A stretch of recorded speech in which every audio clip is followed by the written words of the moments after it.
Muscular dystrophy जो कि एक प्रोटीन की डिफिशिएंसी से होता है, और ये जो प्रोटीन होता है इसको हम डिस्ट्रोफिन प्रोटीन कहते हैं। और इस प्रोटीन को जो कोड करती है, जो बनाती है, वो एक जीन होती है जिसको हम डिस्ट्रोफिन जीन कहते हैं। और ये जो जीन होती है ये सबसे बड़ी जीन मानी जाती है, जिसके अंदर करीब करीब 3,500 से ज़्यादा जो हैं एमिनो एसिड की यूनिट्स होती हैं। अब क्योंकि ये जीन में किसी तरह का जब कोई म्यूटेशन हो जाता है या डिलीशन हो जाता है, जो जीन प्रोटीन को बनाती है, अगर वो जीन ही हमारी बॉडी के अंदर डिलीट हो जाएगी या ख़त्म हो जाएगी तो ये प्रोटीन जो है फिर बॉडी के अंदर नहीं बनेगा। और ये जो प्रोटीन होता है ये मसल्स की ताकत के लिए बहुत ही ज़रूरी होता है।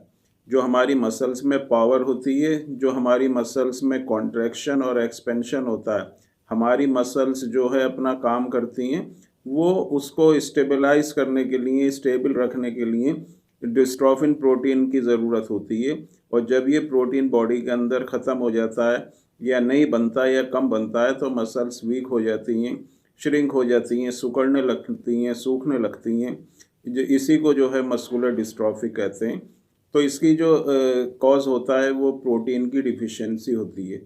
तो अब दूसरी चीज़ ये होती है कि अगर डिस्ट्रोफिन प्रोटीन हमारी बॉडी के अंदर नहीं बनता तो उसका कोई सब्स्टिट्यूट है या नहीं है, कोई दूसरा ऐसा प्रोटीन जो है हम अपनी बॉडी के अंदर बना सकते हैं जो डिस्ट्रोफिन प्रोटीन की कमी को पूरा करे या कुछ हद तक उसमें कंडीशन में इम्प्रूवमेंट करे। तो क्योंकि जो डिस्ट्रोफिन प्रोटीन होता है वो सार्कोलेमा, जो सेल मेम्ब्रेन होती है मसल सेल्स की, वहाँ पर होता है। और इसका जो सब्स्टिट्यूट होता है उसको कहते हैं यूट्रोफिन। यूट्रोफिन भी एक प्रोटीन होता है जो बहुत हद तक डिस्ट्रोफिन प्रोटीन से मिलता जुलता होता है। और ये जो है हमारा जो न्यूरोमस्कुलर जंक्शन होता है ये वहाँ पर मिलता है, या फिर जो फीटस होता है जब बच्चा बनता है तो वहाँ पर जो है जो सेल्स होते हैं उसमें ये पाया जाता है। लेकिन जैसे जैसे बड़े होते हैं तो ये हमारे न्यूरोमस्कुलर जंक्शन में, जो न्यूरोमस्कुलर जंक्शन ऐसी जगह होती है जहाँ पे जो न्यूरॉन होते हैं वो मसल से आपस में कांटेक्ट करते हैं, कनेक्ट करते हैं और एक जंक्शन बनाते हैं। उसके बीच में एक गैप होता है जिसको साइनेप्सिस कहते हैं। तो वहाँ पर ये होता है, वहाँ पर मिलता है।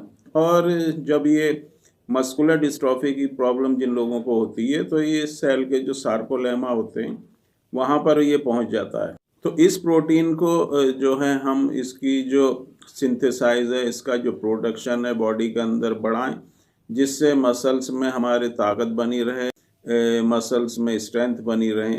तो इसी के लिए जो मेडिसिन जो यूज़ की जाती हैं, होम्योपैथिक मेडिसिन, वो इसको बढ़ाती हैं और हमारी बॉडी के अंदर या मसल्स के अंदर ताकत लाती हैं। हमें ताकत जब भी मिलती है जब हमारी बॉडी के अंदर जो है प्रोटीन होंगी।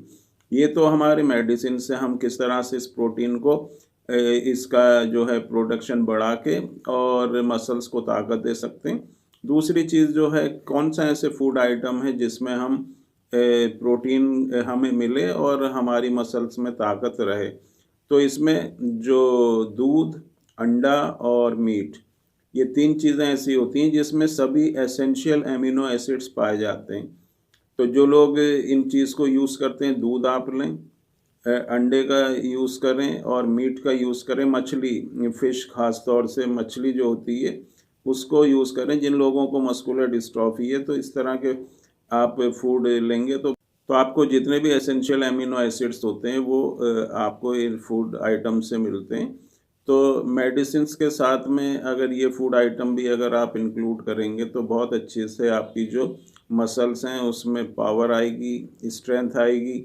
और जो वेजिटेरियन लोग हैं उसमें, क्योंकि जितने भी वेजिटेरियन फूड हैं उसमें इतने एसेंशियल एमिनो एसिड्स नहीं होते जितने हमें जो दूसरे प्रोडक्ट्स होते हैं उनसे मिलते हैं। तो वो भी जो प्रोटीन रिच डाइट है वो यूज़ करें।